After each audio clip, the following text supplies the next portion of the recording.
안녕하십니까. 김낙곤의 시사 본색입니다.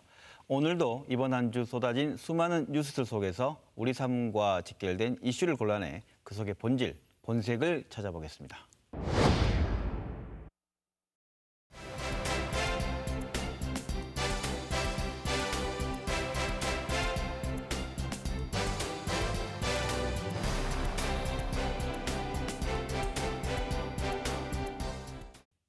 네, 2020년 올해는 제21대 국회의원을 뽑는 총선이 있죠. 저희 광주 MBC와 뉴시스 광주전남본부, 무등일보에서는 새해를 맞아서 광주전남 18개 선거구에 대한 여론조사를 했는데요. 오늘은 그 결과를 바탕으로 현재 광주전남 시도민의 민심을 분석해보고 100여일 앞으로 다가온 2020년 총선을 전망해 보겠습니다. 함께해 주실 두 분을 소개하겠습니다. 먼저 뉴시스의 국일영 광주전남 취재본부장 나오셨습니다. 안녕하십니까.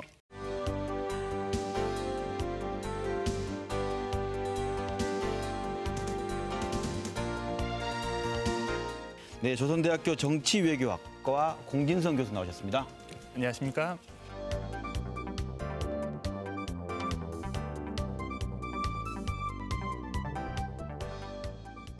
네, 오늘이 그 방송일 기준으로 총선 102일이 남았습니다.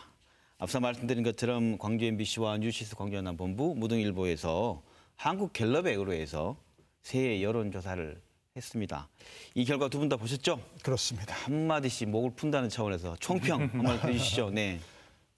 저는 이제 그 여론조사 제작한 입장이니까 제가 먼저 말씀드릴까요? 네. 요약하면 네. 광주와 전남이 조금 대별되는 것 같습니다. 광주는 야당 중진 현역 의원들이 네. 민주당 후보들에게 상당히 밀리면서 고전하는 양상이다 이렇게 보여주고요. 네. 전남은 또 비민주당 현역 의원들, 그러니까 야당과 무소속 일부 후보들이 상당히 선전하면서 민주당 대 비민주당 현역 의원들 간의 초접전 양상이 벌어지고 있다. 저희는 일단은 이렇게 총평으로 말씀드릴 수가 있겠습니다. 광주 전남 다 통틀어서 네. 민심의 변화가 무섭다.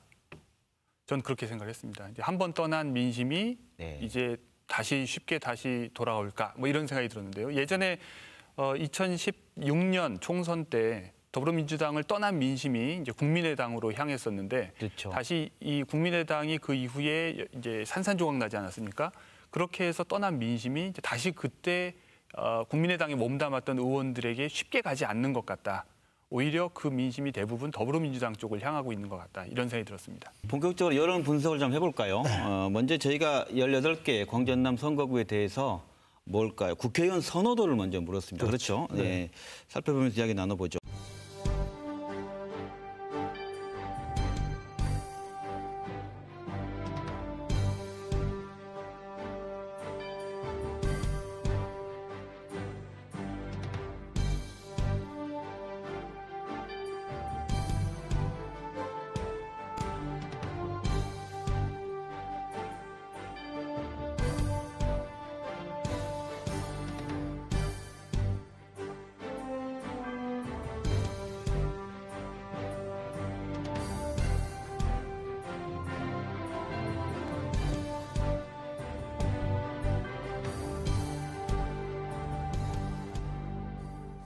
먼저 광주 지역은 무소속 김경진 의원을 제외하면 모두 더불어민주당 후보가 우세했는데 왜 그렇고 어떤 분석 한번 해주시죠. 왜 이런 결과가 나왔다고 보시나요?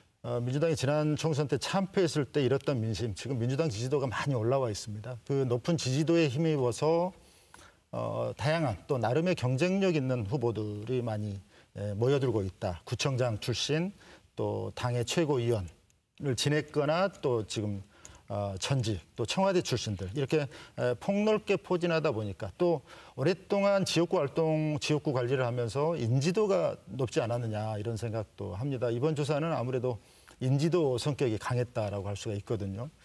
그리고 중요한 것은 지금 현역 국회의원들의 존재감이 그만큼 미미한 것 아니냐. 좀 냉정하게 말씀드리면 그런 부분이 작용했다라고 봅니다.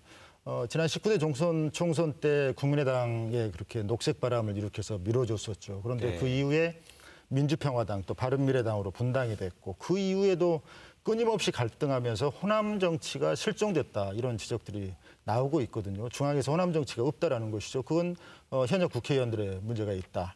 또 지역의 현안과 관련해서도 일부 뭐 예산통 이런 분들 빼고 과연 어떤 역할을 했을까 이런 생각이 들어요. 그러다 보니까 낮은 지지도, 정당 지지도도 낮고 또 현역 국회의원들의 지지도도 낮고 그러다 보니까 현역 의원 교체론까지 이어지는 것 아니냐 이런 생각이 듭니다. 네.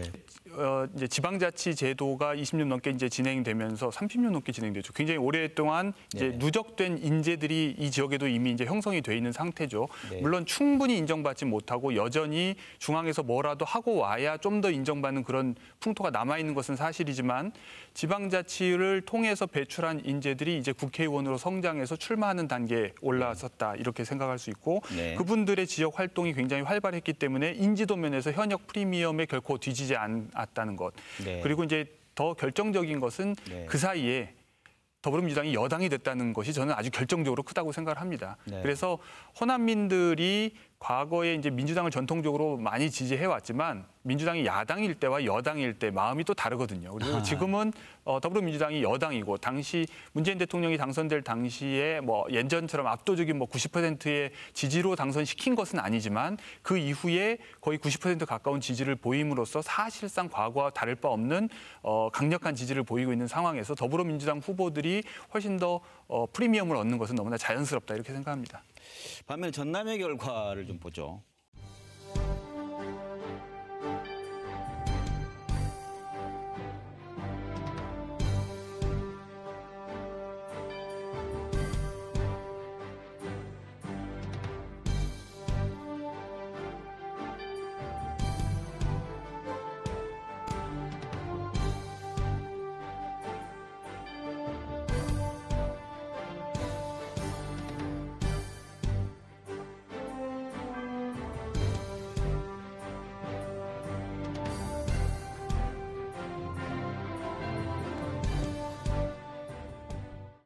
방금 말한 대통령 직무수행 평가 이런 쪽 정당 지지도를 보면 광주나 전남이 비슷합니다.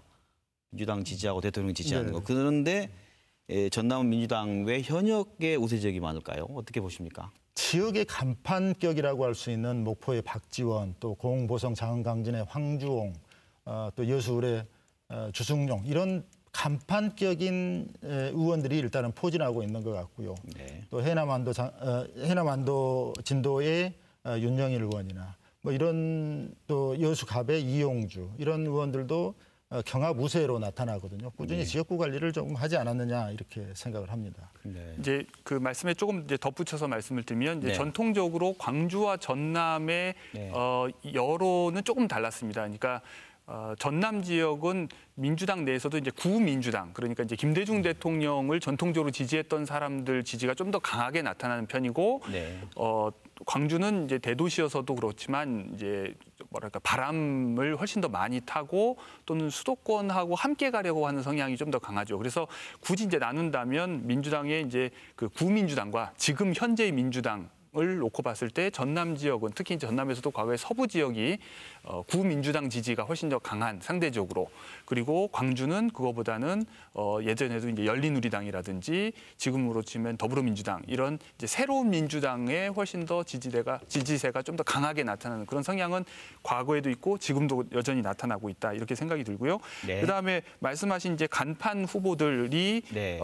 지역구 관리를 잘 했기 때문에 본인 여론 지지도가 좀 더 높게 나오는 것 분명한 사실인데 흥미로운 것은 그분들이 속해 있는 정당에 대한 지지는 그 지역에서도 굉장히 낮습니다. 네. 그러니까 바른미래당에 대한 지지나 그렇죠. 민주평화당에 대한 지지나 대한신당에 대한 지지가 정작 그 현역 의원들이 있는 곳에서조차 거의 미미한 수준으로 나오고 있다는 것은 그렇죠. 일단 그분들이 자신들에 대한 지지를 자신이 속한 정당에 대한 지지로까지 끌어올리지는 못하고 있다. 이런 생각이 듭니다. 그런 점에서 한번 좀 분석이 필요할 것 같아요. 그렇게 네. 낮은 정당 지지도 속에서도 네. 높은 지지를 끌어올렸다라는 것이 나름의 의미가 있는 것이냐.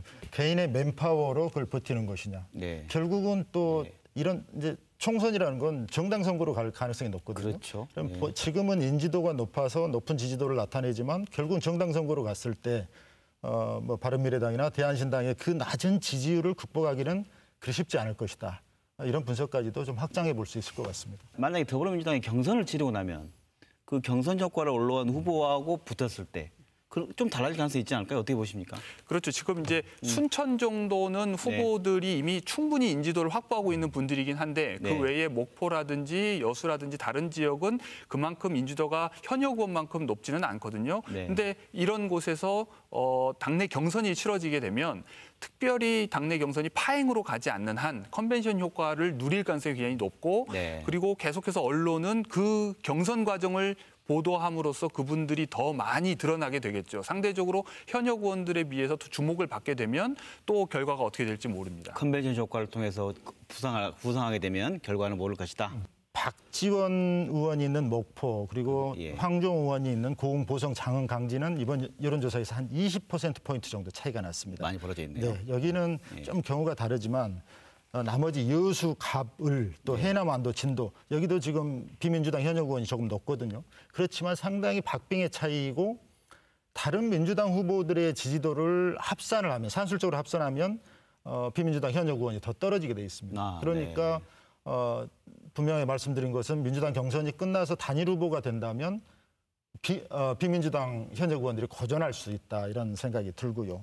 특히 좀 전에도 말씀드렸지만 총선은 정당 선거로 갈 가능성이 높습니다. 컨벤션 효과 말씀하셨고 또 여기가 약간 불리하다, 전당이 불리하다라고 생각하면 민주당 중앙당이 집중적으로 공격할 수가 있다라고 생각합니다. 또 중요한 것은 문재인 정부의 후반기 국정운영 동력을 확보해야 한다. 이런 게 광주 전남 정서에는 상당히 많거든요. 그래서 결국은 또 민주당으로 확 쏠리는 현상도 있을 수가 있다라고 보여집니다. 그래서 지금 비민주당 현역 의원들이 조금 앞서고 있다고 해서 이게 총선까지 이어지리라고 그렇게 보는 시간은 그리 많지 않은 것 같아요. 네.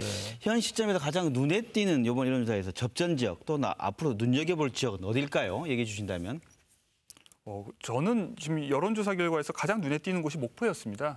네. 이제 그 이유는 네. 윤소아 의원의 그 지지도 상승이 눈에 띄게 드러났고요. 네. 그리고 정당에 대한 지지도 유독 전남 지역에서 목포만 정의당 지지가 굉장히 높아졌습니다. 네. 그래서 이것이 어떤 원인일까? 저도 혼자서 이제 생각을 해봤는데.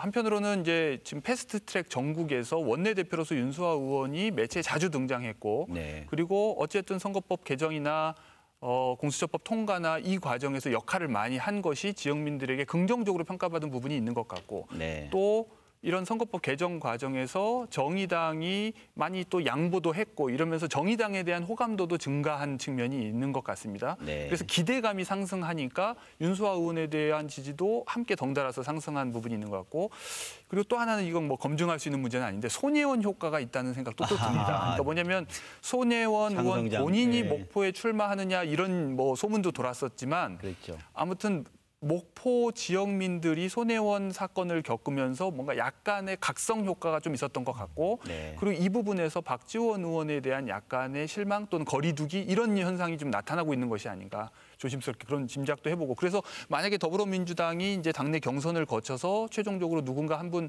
후보가 결정된다면 아주 치열한 3파전이 예상되는 곳이라고 생각합니다. 광주는 일단 서구갑, 현역 의원이 버티고 있는 서구갑을 제외하고는 7곳 모두 경합지역이 될 수 있다. 여기서 경합지역이라는 것은 민주당 후보 대 비민주당 현역 의원 간의 경합도 되고 네. 또 민주당 내에 당내 경선 경쟁도 된다 이렇게 보여지거든요. 네. 민주당 후보와 야당 소속 현역 의원 간의 경쟁 구도는 동남갑 또 북구갑 여기가 될 공산이 저는 높다고 봅니다. 북구갑의 김경진 의원이 상당히 높고 또 민주당 쪽에서는 조호섭 전 국가균형발전위원회 대변인이 지금 수위를 달리고 있는데 그런 경쟁 구도가 될 수 있을 것 같고 동남갑도 마찬가지고요. 또 민주당 내에서 이를테면은 경선 경쟁. 옛날에는 민주당 경선이 본선이라고 그랬는데 네. 민주당 내에서 경선 경쟁이 벌어질 지역도 있습니다. 서구을 대표적으로 또 광산구 갑 이런 곳이다라고 보고요. 근데 이런 현상은 전남으로 가면 더 두드러집니다. 빅3 경쟁 구도라고 하는 나주화순이 되지 않을까 싶어요. 네. 무소속의 우리 송금주 의원이 민주당에 했죠. 복당을 했고 예. 김병원 전 농협중앙회장, 신정훈 전 지역위원장 빅3입니다. 예. 경쟁 구도가 상당히 뜨거울 것 같고 여수, 울, 순천까지 민주당 경선 경쟁이 치열한 곳으로 저는 꼽고 싶습니다. 그래서 저희가 민주당 후보들에 대한 적합도를 선호도를 물어본 거 아니겠습니까? 선호도 결과 어떻게 더불어민주당 후보 선호도 결과 어떻게 분석하시는지 좀 얘기해 주신다면요. 재밌는 것은 이번만큼은 그런 문재인 대통령 청와대 효과가 그렇게 높지 않았다는 것입니다.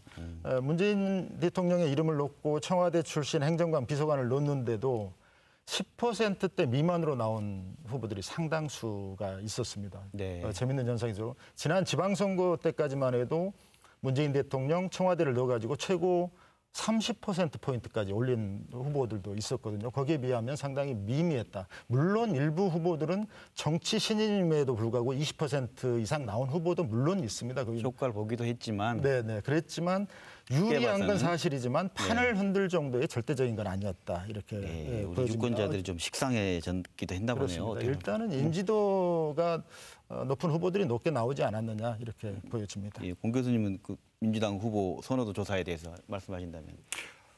아직까지는 근데 인지도 조사 성격이 강하기 때문에 그러니까 네. 어느 후보가 민주당 후보로서 훨씬 더 훌륭하거나 적합하다고 생각하느냐를 깊게 고민하고 응답한 것은 아니라고 생각을 합니다. 그래서 네. 이것은 앞으로 이제 당내 경선이 진행되는 과정에서 서로 공방이 주고받는 과정에서 이제 예를 들면 뭐 과거에 했던 발언들이 보도된다거나 또 상대방에 의해서 비판을 받는 행적들이 나온다거나 이제 이러면서 조금씩 이제 변동이 생기지 않을까 그렇게 생각합니다. 그리고 그 지역에서 그 어떤 자치단체장 아니면 행정가 이 지역민들과 많이 접촉하고 노력한 분들이 또 인지도와 포함해 올라갔다는 것은 과거와는 좀 다른 것 같아요. 무조건 서울에서 누가 왔다 하면 해주고 이런 건 좀 아닌 것 같아요. 그러니까 그 사이에 이제 누적된 후보군들이 있는 것 같습니다. 그러니까 나쁘게 얘기하면 그게 이제 중고 신인을 의미하는 거기도 하지만 중고 신인. 이제 좋게 얘기하면 그분들이 오랫동안 활동을 해왔기 때문에 이미 충분히 어느 정도 알려져서 거기에 추가로 뭐 청와대 경력을 넣느냐 뺐느냐가 그렇게 큰 이게 어떤 결정적 변수가 되지 못했다 이렇게 생각합니다. 그러면 이 여론조사로만 더 뽑는 건 아니죠. 결국 그렇죠. 이 각 후보들 그 당내 경선에 경선 룰이 있고 거기에는 뭐 예를 들어 더불어민주당 경선은 시민 여론조사 50% 그리고 권리당원 50% 이런 것들도 있고 또 뭐 신인 여성 가점 이런 거 있으니까 이걸 다 종합해서 한번 앞으로도 좀 예측을 좀 더 해주시죠. 어떤 변수가 있고 어떤 가능성을 점쳐볼 수 있다 이렇게 얘기해 주신다면. 방금 말씀드린 그 가점 부분 한번 말씀드리고 싶은데 민주당이 당원 당규로 정한 경선 룰을 보면 청년과 여성 후보에게는 10에서 25%, 많게는 25%까지 가고 자기 얻은 득표수에 그렇습니다. 더하는 거죠? 그렇습니다. 또 정치 신인에게는 10에서 20%까지 가산점을 주도록 돼 있습니다. 당연히 청년, 여성 정치 신인들은 유리하게 되죠. 특히 여성 후보들이 여성 가산점을 노리고 뛰는 경우도 많이 있어요. 광주는 서구 을, 또 북구 을, 동남을 공교롭게도 다 을 지역입니다. 그런데 말씀하신 것처럼 가산점이 어떻게 적용되느냐 이 부분이 상당히 중요한 부분입니다. 자기 본인이 시민 여론조사나 권리당원 투표를 통해서 얻은 것에 최대 25%거든요. 그러니까 본인이 얻은 점수가 낮다면 아무리 25% 가산점을 주더라도 그것의 25%이기 때문에 상대적으로 낮다라는 겁니다. 가산점이 유리한 것은 사실이지만 판을 뒤엎을 정도의 절대적인 것은 아니다. 이렇게 보여집니다.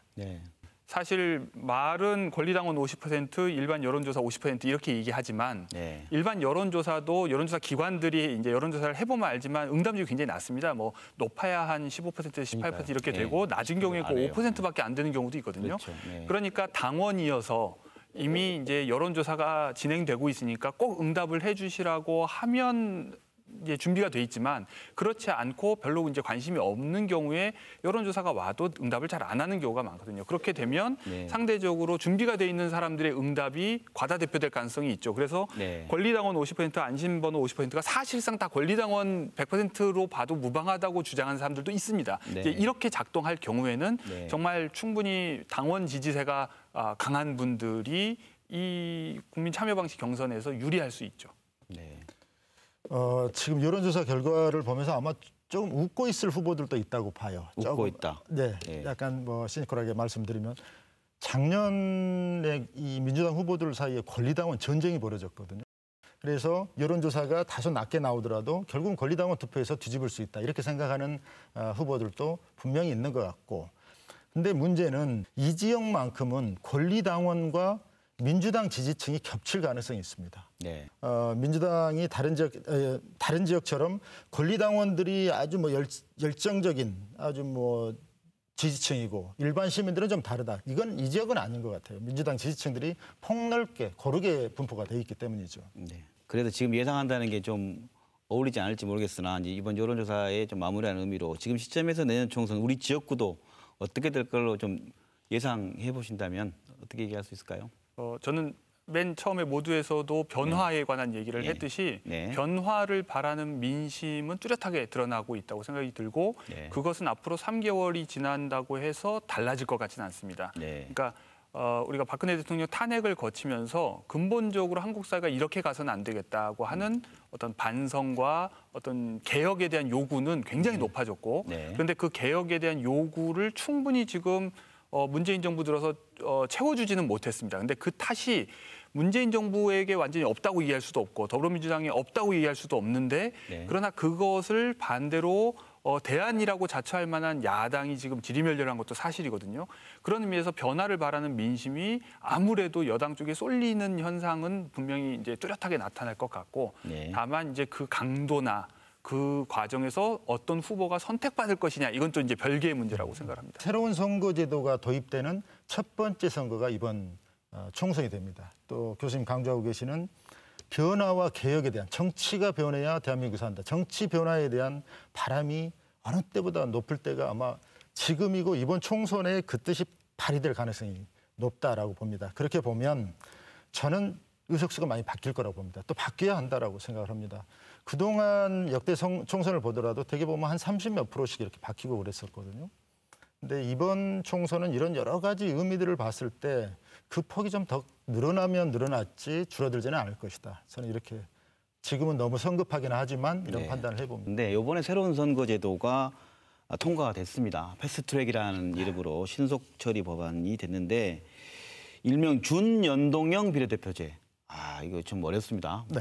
캡이라는 용어도 막 나오고 하는데 기존의 비례대표 투표 어떻게 다른지 먼저 누가 소개 한번 해주시고 이어갔으면 좋겠습니다. 과거에는 지역구가 중심이 됐었고 그 다음에는 비례대표를 약간은 이제 덤처럼 여기면서 우리가 이제 운영해 왔었습니다. 네. 그런데 이 연동형이라는 것의 핵심은 정당이 얻은 지지를 기준으로 의석을 생각하는 것입니다. 네. 그러니까 이거는 발상이 완전히 기존의 발상하고 달라지는 건데요.